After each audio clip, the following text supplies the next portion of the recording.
안녕하세요, 코인킹입니다. 오늘도 비트코인 관련해서 이야기를 해보겠으며 그 전에 앞서 지난 영상 복귀 한번 먼저 보도록 하겠습니다. 먼저 5월 21일 영상 캡처본을 좀 보도록 할 텐데, 결국 해당 채널을 돌파하게 되면서부터 무조건적인 상승 그림이 나와준다기보다 어느 정도 일시적으로 저항을 맞고 흔들어주는 조정의 형태가 만들어진 이후 결국 재차 상승하게 될 것이라고 말씀을 드렸었고, 보이시는 것처럼 현재 단기 저항을 맞고 아직까지 하단 박스권 레벨로는 종가상 빠지지 않은 흐름을 보이면서 이전 영상 관점 그대로 흘러가고 있는 차트 모습을 보여주고 있습니다. 그렇다면 지금부터는 이어서 몇 가지 근거분들을 통해 현재부터의 추후 비트코인 가격에 대해 한번 이야기를 해볼 수 있도록 할 텐데요. 자, 첫 번째로 61선. 22년도부터 이어진 상승장 구조에서 이 61선을 돌파하게 되면 항상 긴 조정을 마무리하고 이어서 항상 크게 상승하는 사례들이 여러 존재를 합니다. 해당 차트를 보시게 되면요, 큰 상승 이후 조정으로 인해 61선 아래로 하락을 했죠. 그리고 다시 상단으로 올라타게 되면서 큰 상승으로의 전개, 마찬가지로 조정 기간을 겪고 다시 61선을 돌파했습니다. 그 결과 더 큰 상승으로 이어졌죠. 이 당시 역시도 마찬가지로 가격 조정 이후 다시 61선을 돌파했습니다. 더 크게 상승했고요. 마찬가지로 가격 조정 이후 이제 다시 61선을 돌파한 이후 더 큰 상승으로 이어지게 되었습니다.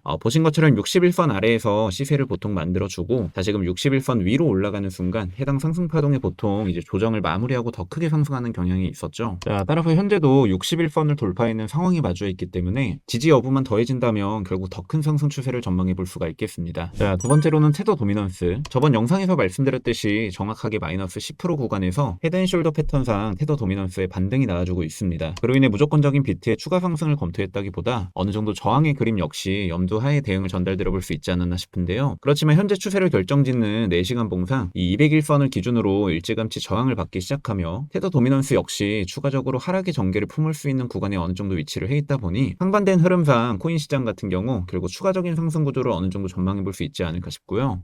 세 번째로는 CVD. 이 가장 큰 볼륨을 만들어주고 있는 갈색 고래와 보라색 고래는 매수 라인의 위치를, 그와 반대로 가장 작은 영향력을 행사하는 주황색 새우와 초록색 새우는 비교적 매도 포지션을 취하게 되면서 찐고래들 같은 경우 공포에 매수하는 강단을 보여주고 있지 않나 싶고요. 반대로 비교적 작은 규모의 고래들 같은 경우 이러한 무빙이 어느 정도 동요돼서 이제 물량들을 던지고 있는, 대체적으로 찐고래들의 예측이 그간 정확하고 실제로 차트상 물량 부분을 통해서도 크게 영향력을 구사할 수 있다는 관점하에 추후 어느 정도 비트코인의 가격 상승을 기대해 볼 수가 있겠습니다. 네 번째로는 청산 히트맵 자료입니다. 현재 과열된 포지션을 지속적으로 털어내는 움직임이 반복적으로 발생을 해주고 있거든요. 즉 최근 차트 역시 다시금 박스권 상단 레벨까지 올려주게 되면서 이 해당 범주 내에서 각각 롱숏 포지션을 수시로 터뜨려줄 가능성이 매우 높은 상황입니다. 쉽게 말해 67K 부근 강한 청산이 이루어졌던 케이스처럼 이번 정보에서 올라탄 숏 포지션 역시 어느 정도 털어주는 상승 무빙을 기대해 볼 수 있지 않을까 싶고, 다섯 번째로는 금일 영상의 핵심이죠. 바로 이더리움 현물 ETF 소식입니다. 금일 새벽간 결국 이더의 현물 ETF가 승인이 되었다고 소식들이 전해지고 있는데요. 이번에 승인된 것은 ETF 중에서도 심사 요청서에 해당하는 자료분인데, 한마디로 운용사들이 이제 SEC에 제출을 하는 신청서 정도의 역할을 하는, 즉 나 이러이러한 ETF를 출시할 계획이니까 SEC 너네가 심사를 해줘 정도의 느낌이라고 보시면 되며, 이제 남은 것은 S1이라는 증권 신고서인데, 이는 이제 기업이 상장 이전 기업의 재무 건전성과 이제 수익성 등을 평가받는 내용을 담은 보고서라고 인지를 하시면 되겠습니다. 즉 S1까지 공식적으로 승인을 받으면 이제 우리가 생각하는 이더리움 현물 ETF의 성공적인 출간이 시작된다고 이해를 하시면 되겠는데요. 비트 같은 경우 S1 승인을 위해 대략 3달 정도의 소요 시간이 발생을 했다 보니 이더 역시 보다 더 빠르게 이제 일 처리가 진행될 가능성이 매우 높긴 하겠지만, 적어도 내부적으로 SEC와 발행사들의 협의할 부분들이 남아있다는 점,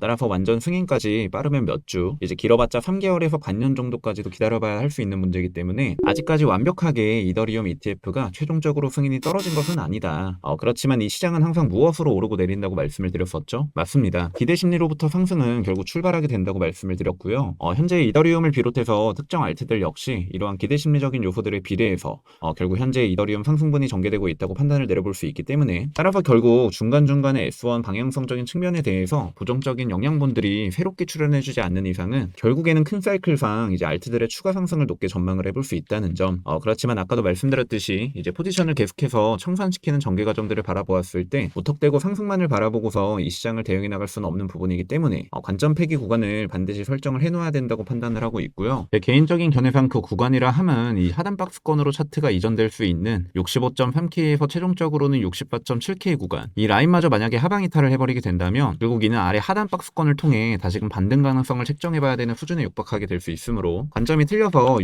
14.7K 구간에서마저 이제 지지를 받아주지 못하고 이를 하방으로 이탈하게 될 경우 해당 상승 관점은 자연스럽게 폐기되며 결국 추가적인 하락 가능성에 보다 초점을 맞춰봐야 되는 시점이 아닐까라고 개인적으로 생각을 하고 있습니다. 이는 엄연히 제 개인적인 견해에 속하는 분석 자료인 만큼 보다 참고 정도로서만 활용하시는 것을 권장드리도록 하고요. 그럼 금일 역시도 아래 고정 댓글을 통해 제 개인 텔레그램방에 입장하실 수 있는 링크 게시놓도록 할 텐데, 한번 관점이 영원할 순 없는 법이다 보니 영상 업로드 이후 차트 움직임에 따라 대응적인 측면까지 100% 무료로 공유받아보고 싶으신 구독자분들이 계시다면 영상 아래 하단에 고정 댓글란에 참고하셔서 텔레그램방 입장하신 뒤에 이러한 대응적인 측면까지 인사이트 받아보시는 것을 권장드리면서, 그럼 금일 영상은 이 정도로 마무리할 수 있도록 하고요. 저는 그럼 다음 영상을 통해 그리고 지속적인 텔레그램방 브리핑을 통해 구독자 여러분들과 소통 이어나가 볼 수 있도록 하겠습니다. 지금까지 저는 코인킹 김라운이었고요. 구독과 좋아요 그리고 알림 설정 한 번씩만 부탁드리도록 하겠습니다. 감사합니다.